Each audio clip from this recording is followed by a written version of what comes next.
जय हिंद बच्चों, सबसे पहले आप सभी को स्वतंत्रता दिवस की बहुत बहुत शुभकामनाएं। Very happy independence day to all of you.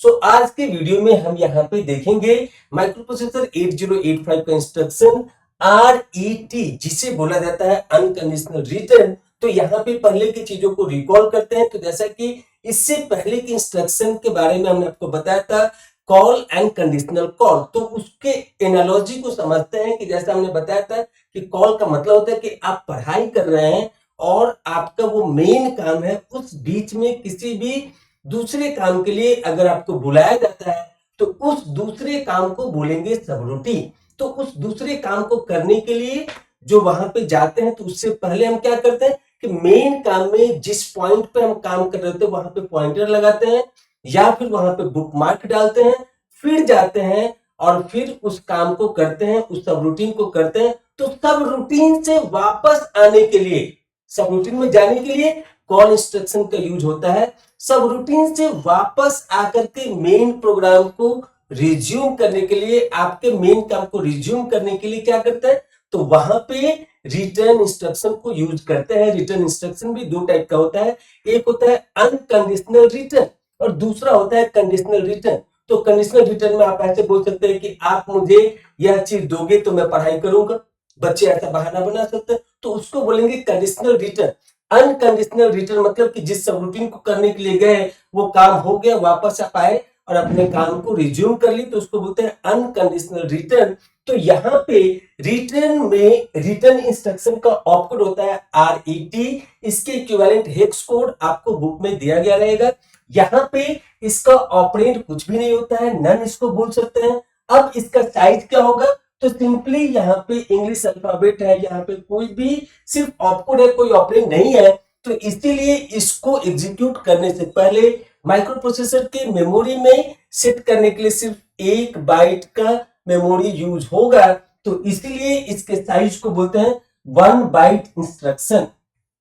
ये है हमारा 1 बाइट इंस्ट्रक्शन। अब यहाँ पे क्या होगा कि इसके एग्जीक्यूशन के अकॉर्डिंगली यहाँ पे मशीन साइकिल हमारा यूज होगा। तो एक तो हो गया ऑपकोड फेच। सो ऑपकोड फेच से पता चला कि हमें सब रूटीन से बाहर आकर के अब मेन प्रोग्राम में जाना है। तो मेन प्रोग्राम में कहा जाना है तो जहां पे हम काम को छोड़े थे वहां पे जाकर के रिज्यूम करना है। तो जैसे अगर पहले वाले कॉल इंस्ट्रक्शन को देखेंगे तो वहां पे जैसा कि हमने आपको बताया था कि अगर ये कंडीशनल कॉल ट्रू है तो इसको एग्जीक्यूट होने का जब वापस ये आएगा तो किसको एग्जीक्यूट करेगा, मूव A, B को, जिसका एड्रेस है 1009H जो स्टैक मेमोरी में स्टोर है। तो इसी को ध्यान में रखते हुए आप देखिए यहाँ पे कि 1009 हमारा कहां पे स्टैक मेमोरी में है। तो अब स्टैक पॉइंटर कहां पे पॉइंट कर रहा है 1998H में।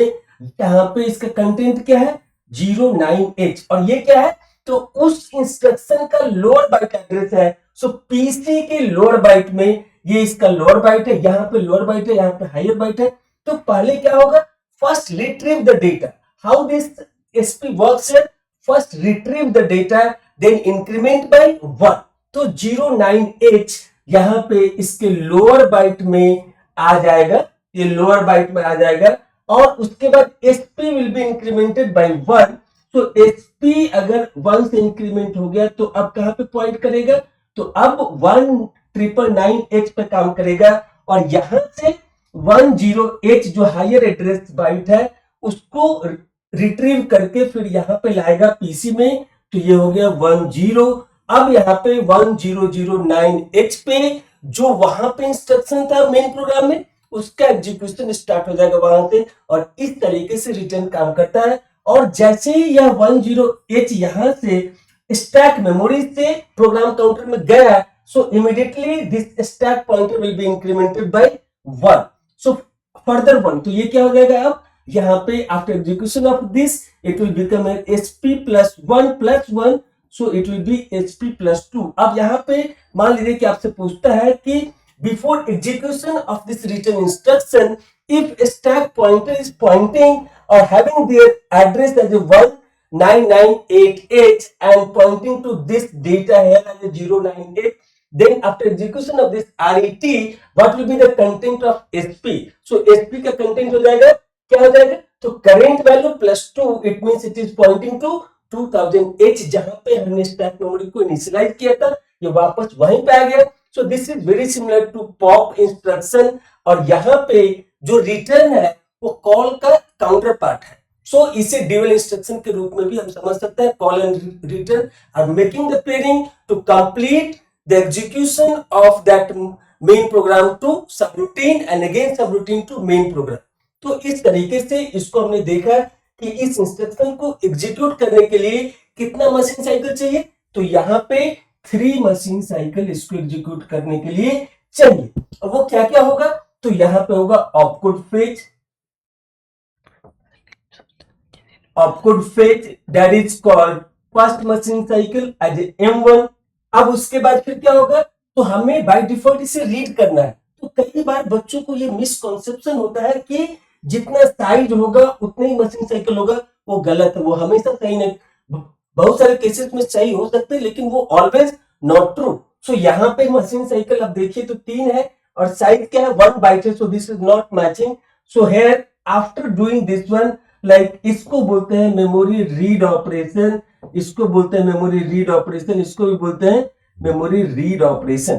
सो सेकेंड मशीन साइकिल क्या होगा, तो वो हो जाएगा हमारा memory read operation, so that is called here as M2 operation. और इसमें क्या होगा, तो M2 में हमारा 09H जो लोअर एड्रेस बाइट है फॉर दिस पीसी कंटेंट, उसको रीड कर रहा है स्टैक से, कहां ला रहा है, पीसी में ला रहा है। मतलब क्या है कि वहां पे जो स्टैक मेमोरी पार्ट में है उससे माइक्रो प्रोसेसर के पीसी में आ रहा है, so that is called M2 operation. और फिर उसके तीसरा है memory read again, memory read again, so this is called here as M3। तो यह भी 10H को रीड करके पीसी में लाने के लिए इतना टाइम लगता है। So there are 3 machine cycle, opcode fetch, memory read, memory read. तो यहाँ पे टोटल टी स्टेट क्या हो जाएगा, तो जैसा कि इससे पहले हमने आपसे बताया था कि ये क्या हो जाएगा, इसमें इन जनरल 4 टी स्टेट लगता है, इसमें 3 टी स्टेट लगता है, इसमें भी 3 टी स्टेट लगता है। So total number of T states required will be 10 T states है। So 10 T states required for the complete execution of this RET instruction which is called unconditional return। और एक बात बहुत ही इंपॉर्टेंट है जो आप नोट कर लीजिए अपने नोटबुक में, no flags are affected, no flags are affected, no flags are affected by the execution or after the execution of this instruction, so no flags are affected। ये चीज आप अपने नोटबुक में जरूर नोट करें क्योंकि कई बार फ्लैग के बारे में भी एग्जाम में पूछा जाता है। तो इस तरीके से हमने यहाँ पे देखा अनकंडीशनल रिटर्न के बारे में, और इसका जो नेक्स्ट है वर्जन सो क्या है, कंडीशनल रिटर्न, जो हम अगले वीडियो में देखेंगे। So I hope you understand this instruction completely, how it is doing their part along with the call, वो भी आपने समझा, और कैसे इसका काम होता है, कितने मशीन साइकिल होते हैं, कितने बाइट होते हैं, कितने टी स्टेट होते हैं, ये सारा चीज हमने आपको क्रिस्टल क्लियर समझाया। सो इसके बावजूद भी अगर आपके अंदर कुछ भी डाउट रह जाता है इस इंस्ट्रक्शन को लेकर के, तो आप हमारे चैनल के कमेंट बॉक्स में जरूर कमेंट करें, हम आपके डाउट को हर हालत में क्लेरिफाई करेंगे। Thank you for watching this video. तब तक के लिए आप सभी को अलविदा, फिर अगले वीडियो में मिलते हैं अगले इंस्ट्रक्शन के साथ। Thank you.